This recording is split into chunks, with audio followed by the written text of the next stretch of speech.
Hey guys, what's up? It's your boy Rick Matsuko here with another video, Journey to £1,000,000, episode 20. Can you believe it? We've got to 20. And today the topic is, are you saving in 2018? I've been really enjoying this series, guys. Go back, take a look at this series from from episode 1 to episode 20, where I was talking about some of the foundational things. And then in the next chapters coming after this, I'm going to really get into some multi-episode discussions into some of the nitty-gritties of getting to 1,000,000. But I hope you enjoy it. We're well into 2018 right now, and I thought it would be good to share my own 2018 savings plan with you, because the whole format of this thing is that I show you my journey and hopefully inspire you to either start or to, get your journey going wherever you may be. Many of us promised ourselves that we would be better with money this year. I know I did. I don't know about you, but saving was always a weak spot for me. In everything I did, saving was always weak for me. No matter how much I'd promised myself that I was going to be better, I would never ever could never put money aside, no matter how hard I tried, and keep it. And in 2018, though, this was going to change. This was going to be the year that everything changed. It seems obvious, though, doesn't it? It seems obvious that, to grow money, you need to invest it. To grow money, you need to invest money. And, in order to invest money, you need to have, some saved up first. You need to have some money saved up first. One of the things that I am learning one of the things I've been learning now is the availability of opportunities to become wealthy by growing money. All these opportunities, though, are useless if you don't have the money to do something with those opportunities. This is why I'm building the habit of saving in myself. It's a totally alien behavior that I never had before, but I know that it's imperative if I want to reach £1,000,000.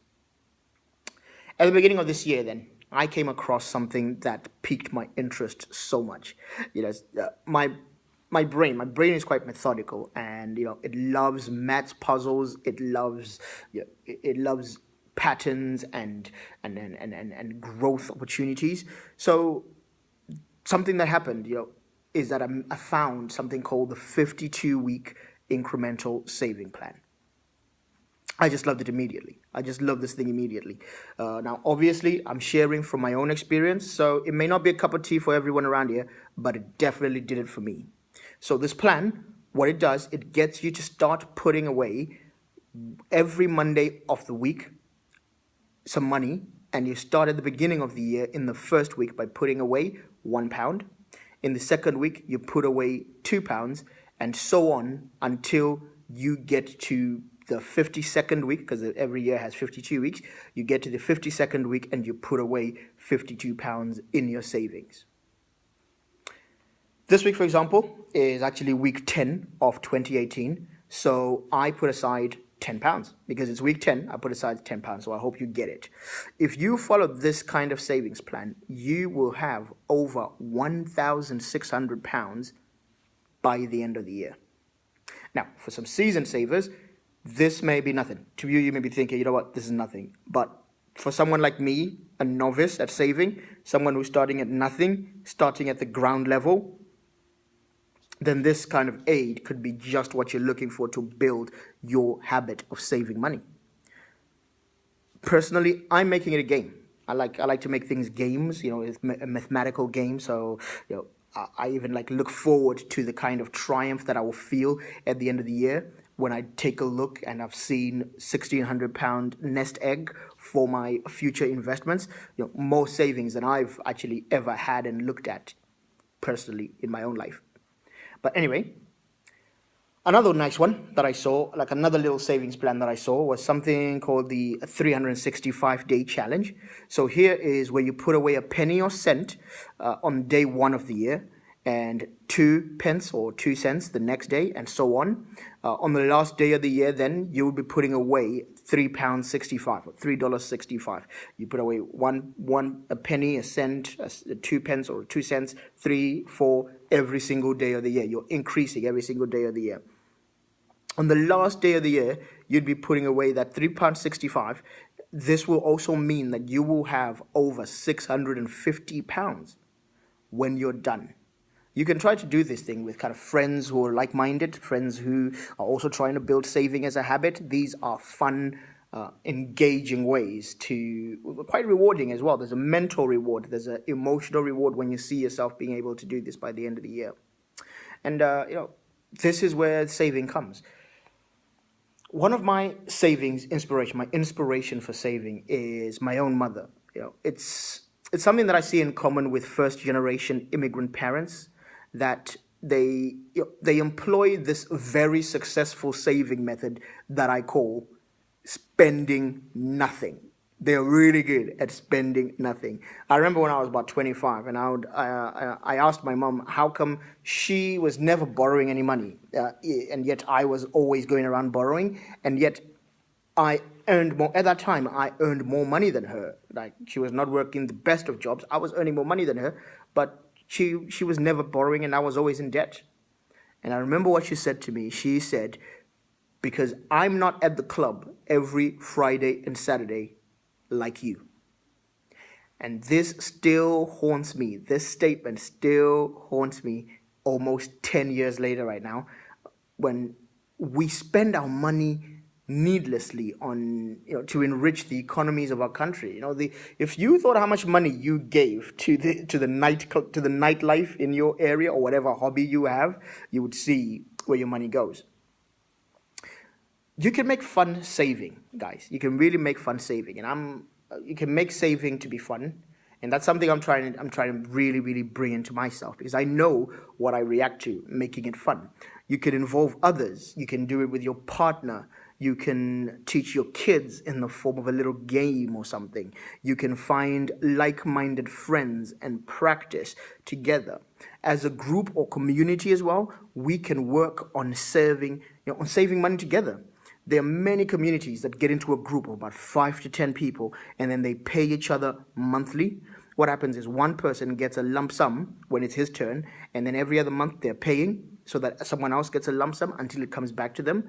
This is a great way. A Pakistani English friend of mine actually was telling me of a family and friends group that they started, and they pay each other £1,000 every month into that. Now, as there are 20 couples that are in that group, what tended to happen was someone was getting paid £20,000 every month, and they were able to use that money to put down a deposit for a house when their month came around.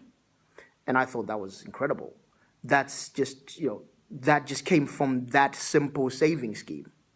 So families and communities where saving was never really taught, I really can start with something like this. I'm really, really looking at this, and when I look at my own black community, where we're not really taught to save, are we, guys?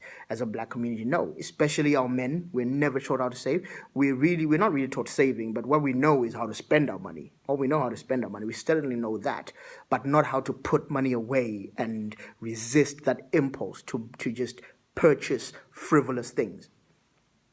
Imagine if church communities, if religious communities, if your local mosque, if these things were taught. Imagine if neighborhood and community groups encouraged this kind of thinking, even from a young age, from our children. We would be able to build our own businesses. We'd be able to build our own buildings. We'd be able to build our own charities and not rely on handouts from other people. This is what makes me excited. This is what keeps me up at night when I think. This is why I do this kind of series called Journey to a Million, because this thing, saving, when we learn how to save as a people, it will teach us to be patient. It will teach us to be builders. It will teach us to delay our gratifications. And these are qualities that will build us as a people.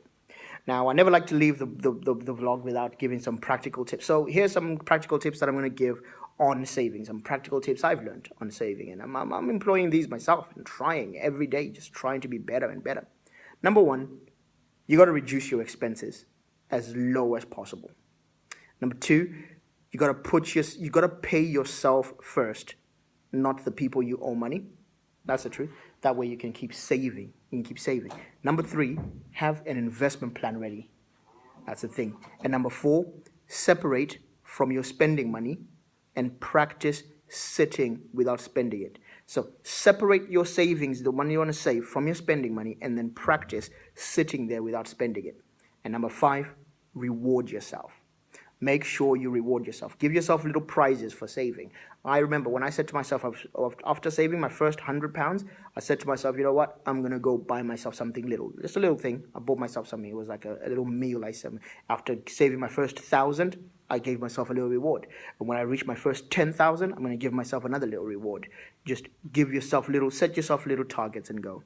So, I hope this was really helpful for you guys. Like I said, from episode 21 onwards, so the episode after this, I'm going to get into some multi-part discussions on how to get to 1 million. So we're going to really dive into, I really went into the big picture things on like some of the big concepts and the basics, but now I want to really dive into them. So keep joining me, and you know what? We can get to £1 million.